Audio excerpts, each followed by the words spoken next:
አማራ ባንክ በ2018 ዓመተ ምህረት መጀመሪያ 5 ወራት 1.15 ቢሊዮን ብር ትርፍ አስመዝግበዋል።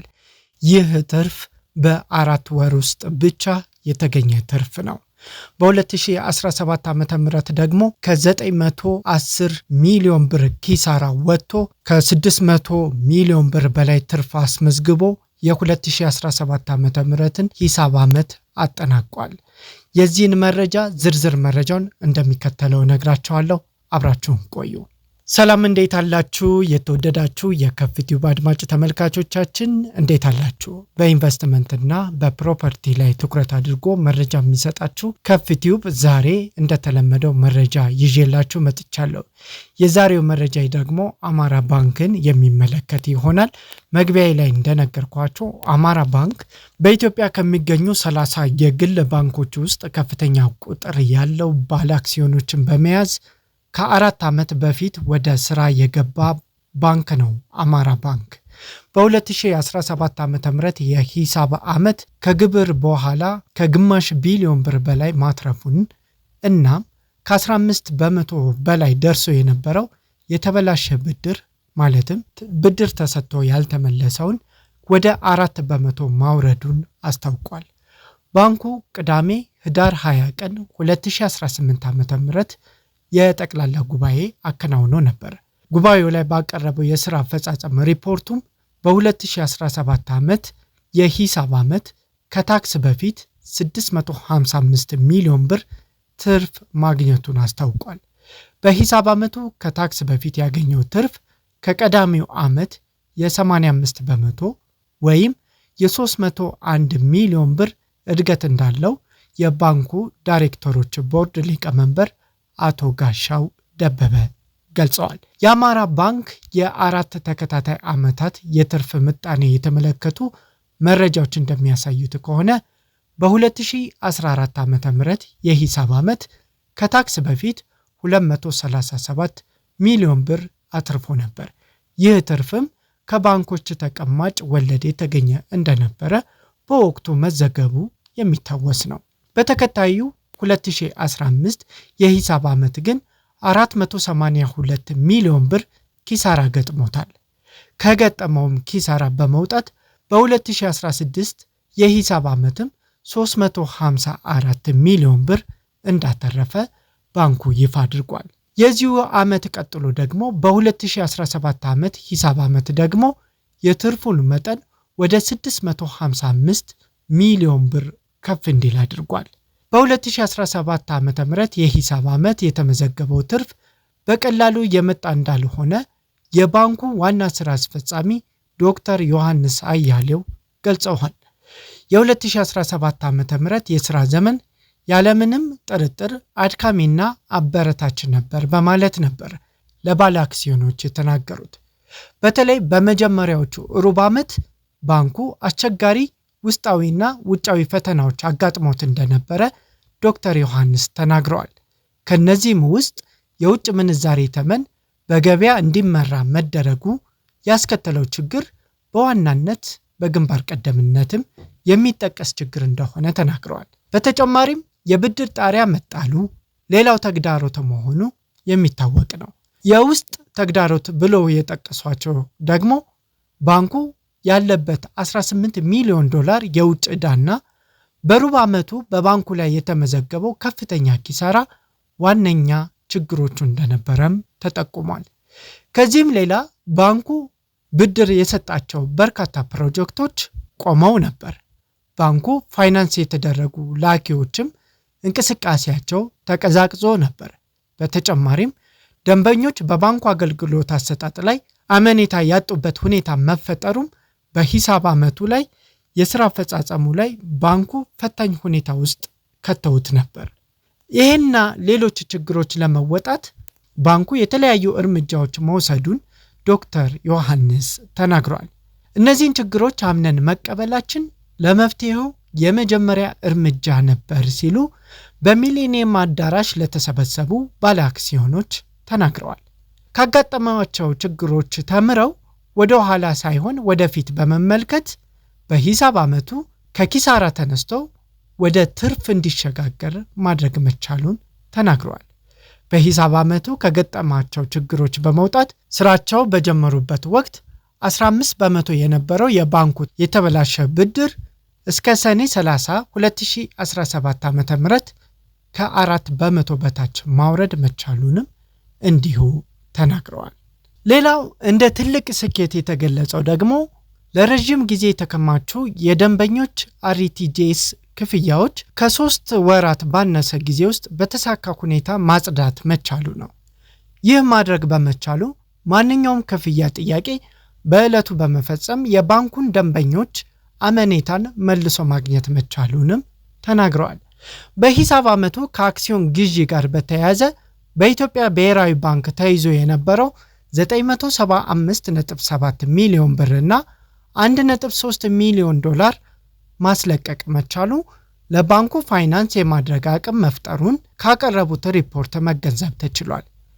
ይህ ያሉ እርምጃዎች ባይወሰዱ ኑሮ ዓመቱ መጨረሻ ላይ ሊገኝ የሚችለው ትርፍ ላይ ተጽዕኖ ሊያሳርፍ ይችል እንደነበረ የሚጠቁመው የዋና ስራ አስፈጻሚው ማብራሪያ በሂሳብ ዓመቱ የመጀመሪያው ሩብ ዓመት ላይ ባንኩ 924 ሚሊዮን ብር ኪሳራ አስመዝግቦ እንደነበረም ለማስታወስ ያክል አንስተውታል።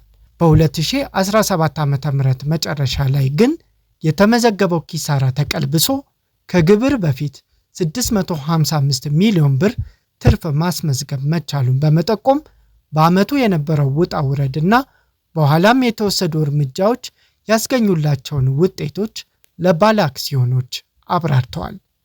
አሁን ላይ ባንኩ ወደ ተስተካከለ ሁኔታ እንዲገባ ማድረግ በመቻሉ በ2018 ዓ.ም ሂሳብ ዓመት ከታክስ በፊት 3.6 ቢሊዮን ብር ለማትረፍ የሚያስችል ፕሮግራም ዘርግቶ እየሰራ መሆኑን ገልጸዋል።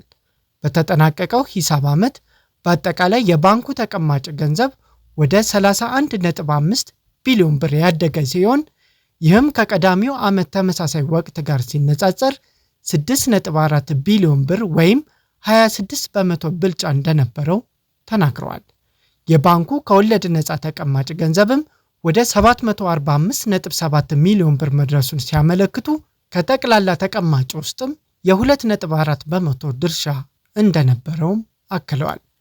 አማራ ባንክ በሂሳብ ዓመቱ በተለያዩ የኢኮኖሚ ዘርፎች የሰጣቸው ብድር ከቀዳሚው ዓመት ተመሳሳይ ወቅት ጋር ሲነጻጸር የ5.7 ቢሊዮን ብር ወይም 29% እድገት ማሳየቱን ዶክተር ዮሐንስ ካቀረቡት ሪፖርት መረዳት ይቻላል። ብድርን በተመለከተ በሰጡት ማብራሪያም ባንኮች ላይ በተጣለው የብድር ገደብ በዓመቱ በነበረው የሂሳብ አሰባሰብ ተግዳሮትና በግምጃ ቤት ሰነድ ኢንቨስትመንት ምክንያት የጥሬ ገንዘብ እጥረት መፈጠሩን ይህም በባንኮች የብድር እድገት ላይ አሉታዊ ተጽዕኖ አሳድሮ እንደነበረም አመልክቷል።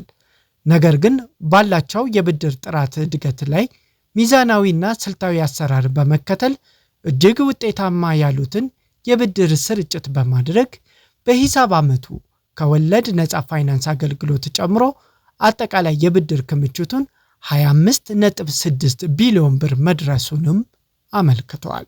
ባንኩ በሂሳብ ዓመቱ በብድር አገልግሎት ተደራሽ ያልሆኑ የማህበረሰብ ክፍሎችን በተለይም ሴቶችን፣ አካል ጉዳተኞችን፣ ስራ ፈጣሪዎችና ጥቃቅንና አነስተኛ ተቋማትን ተደራሽ ለማድረግ የተለያየ ትኩረት ሰጥቶ መስራቱን ተናግሯል።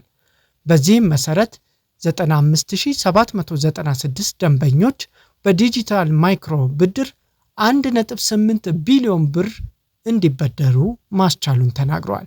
ከዚህ ውስጥ 1.6 ቢሊዮን ብሩን ወይም 90% ለሴት ተበዳሪዎች የቀረበ መሆኑን ስራ አስፈጻሚው ተናግሯል።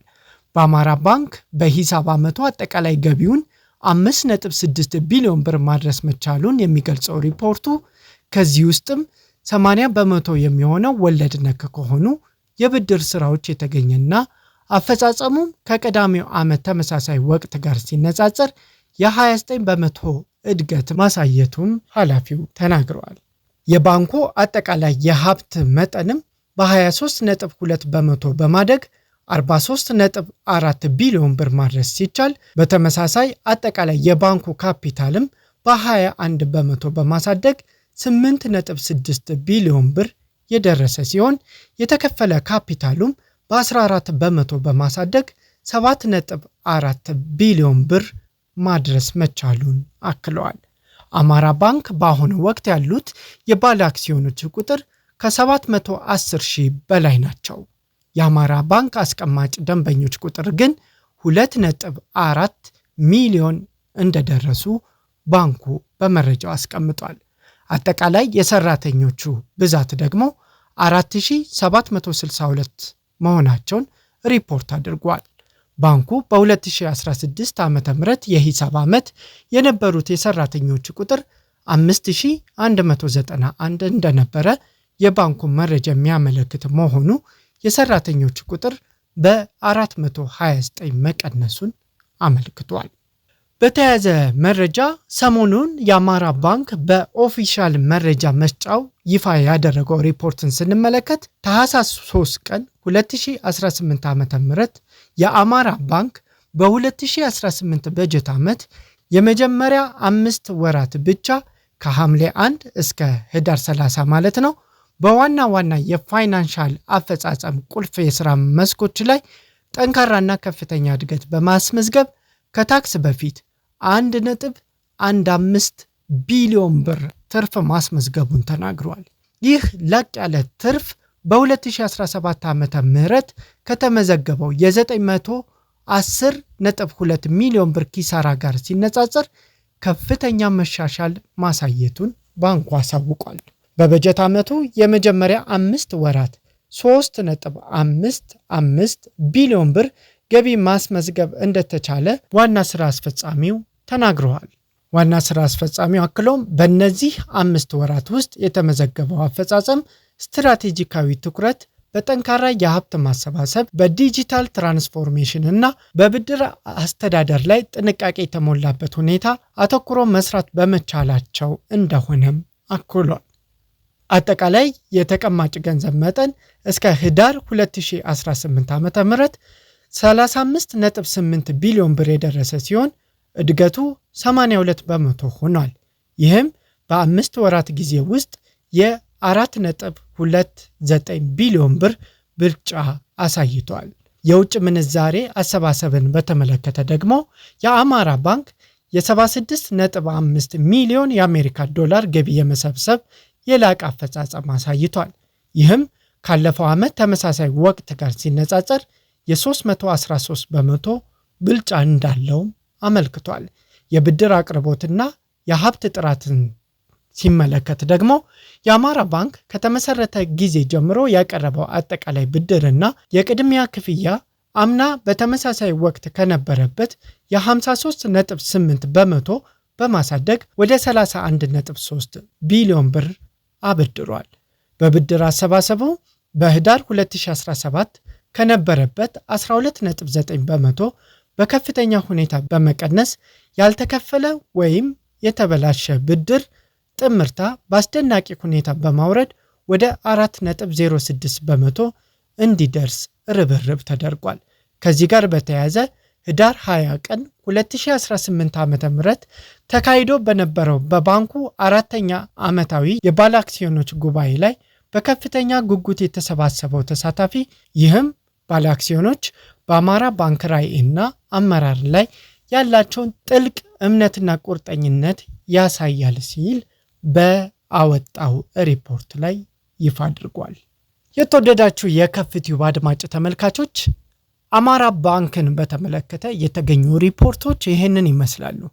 የ2017 ዓ.ም ሙሉ የሂሳብና አጠቃላይ የኦዲት ሪፖርቱን ማግኘት ከፈለጋችሁ በድርጅቱ ድረገጻቸው ላይ ታገኙታላችሁ። እዛ ካጣችሁት ደግሞ በዚሁ በከፍትዩብ ዩቲዩብ ቻናል ላይ ፖስት ላይ የምታገኙት መሆኑን እየገለጽን ይህንን ሪፖርት እንድታነቡት እንጋብዛለን። መረጃውን ከሪፖርተር እና ከአማራ ባንክ ድረገጾች ላይ አግኝተነዋል።